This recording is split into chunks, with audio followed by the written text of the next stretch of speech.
As you can see, I'm wearing my uniform today. And that's because, in addition to being a university professor at University Tunku Abdul Rahman, I also serve in the Royal Malaysia Police Volunteer Reserve.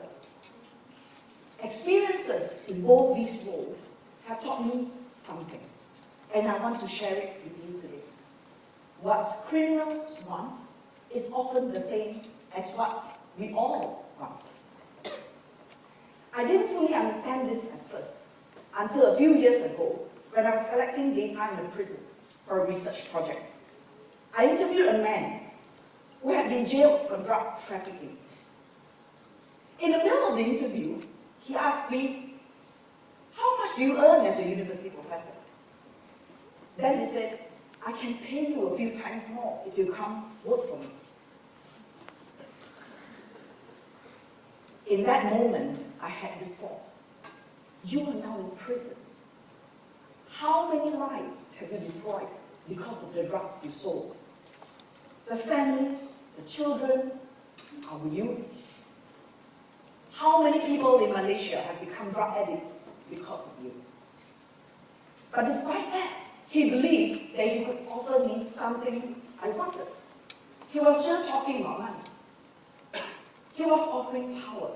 He was offering success, recognition, a lifetime of comfort, and also perhaps all the pleasures of life that we can imagine. Things he thought that I, or anyone, would want. These are the things he once had, things many people are also chasing. After that, I interviewed another prisoner, and she's probably in her 60s. She looked gentle, kind eyes, a nice smile, maybe someone's grandmother. I still remember I sat across from her, and I could smell her medicated oil when I interviewed her. She said, "I used to run a small kueh stall in my kampong. But how many kueh do I need to sell to get rich? And how long do I have to keep selling kueh just to survive?" Then she told me, "So I started selling drugs. Then my income doubled, then it tripled, then it quadrupled. I wouldn't be able to make that kind of money even if I sold kueh for 5 years." And that was when I realized that people in prison aren't different from us as we would like to think. We all want the same things: stability, success, a better life. And we're all tempted by shortcuts. That's why express lanes in water theme parks are so popular. We are actually willing to pay to cut the queue at a water theme park. But the real difference isn't in what we want. It is in how we try to get it, and where and who we are willing to hurt along the way. So what stops us from crossing the line? I believe it comes down to this: whether we see ourselves as connected to others, and whether we believe that other people's well-being affects our own well-being. When we realize we're connected to others, we feel responsible for each other. And when our choices begin to change, because we start to see others not as strangers, but as people we care about. That grandmother who sold drugs at a kueh stall, would she still sell drugs if it were to be her own grandchildren? When people feel that they're connected to each other, it changes how they act. I've seen this in my personal experience as a volunteer police officer. You see, volunteer police officers come from all walks of life. They are farmers, they're engineers, they're shopkeepers, even a university professor. So we do police work in our free time, and we get small allowance, just enough to cover meals when we are on duty. But this isn't like most volunteer work. It's high risk, and it's sometimes even life-threatening. So we carry guns for protection. Under the Malaysian law, we have the same powers and authority as the full-time police officers. When we are on duty, Most people can't even recognize us. They can't tell whether we are full-time or volunteers. So they are not aware that even volunteers exist. Our uniforms look the same. So in fact, many people expect us to behave like full-time volunteer police officers. And also some of us have been killed or even injured in the line of duty. If you ask me, I'm not sure why we do it. Even as a volunteer myself, I find it puzzling.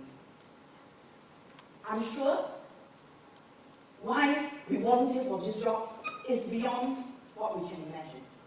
So I began to ask why. Why do people like us volunteer to take on danger and ask for nothing in return? I wanted to understand more deeply, not just through experience, but through research. So I set out to study police volunteer reserves. In my research, I found that volunteer police officers in Malaysia stay engaged when two things are present: motivation and organizational support. Motivation can mean different things to different people. Some people want to grow, some people want to give back, some people are curious about police work, some people just like the uniform. But none of that will last without support. Volunteers need to feel their presence matters. Police volunteers stay engaged when they feel included, when they are treated with respect, supported by supervisors and colleagues, and welcomed into the police culture. That's when they stay engaged, and that's when they were willing to put their life at risk for the safety of the community. Over the years, I've seen volunteers risk their lives for strangers and get nothing in return. No recognition, no reward. As a police officer, I've also seen the opposite. Criminals hurt others to serve themselves. People who sell drugs in their own neighborhoods, they see profit instead of people. And their choices come at the cost of real harm, such as other people's pain, drug addiction, and even death. Criminals act out of exclusion. They disconnect from those around them. They don't see the harm, they only see themselves. On the other hand, volunteers act out of inclusion. They step up because they feel connected. They serve because they care for others. When police volunteers work to prevent crime and protect their communities, they're also protecting themselves and their families, because a safer community means a safer home for all of us. Many people I spoke to in prison didn't feel that connection. They feel excluded, judged, and pushed away. When police volunteers work to prevent crime and protect their communities, they're also protecting themselves and their families. Towards a better now doesn't begin with grand gestures. It starts with us making choices that recognize the simple truth. The truth is, other people's well-being affects our own well-being. If a drug trafficker in prison thinks he can offer me a better life, something in our society has gone deeply wrong. This is disturbing. But if police volunteer officers are willing to risk their lives to protect strangers, then something in our society has gone beautifully right. Whether we sell kueh in a kampong or serve in uniform, the principle is the same. When we care for others, our choices change.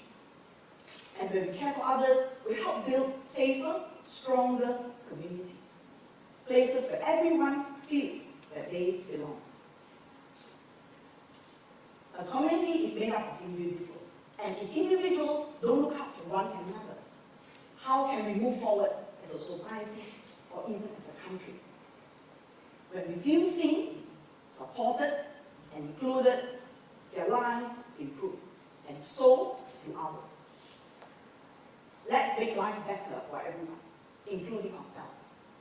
The best time to begin is now, because in the end, what we all want is the same, a better life. The difference lies in how we choose to get there. Thank you.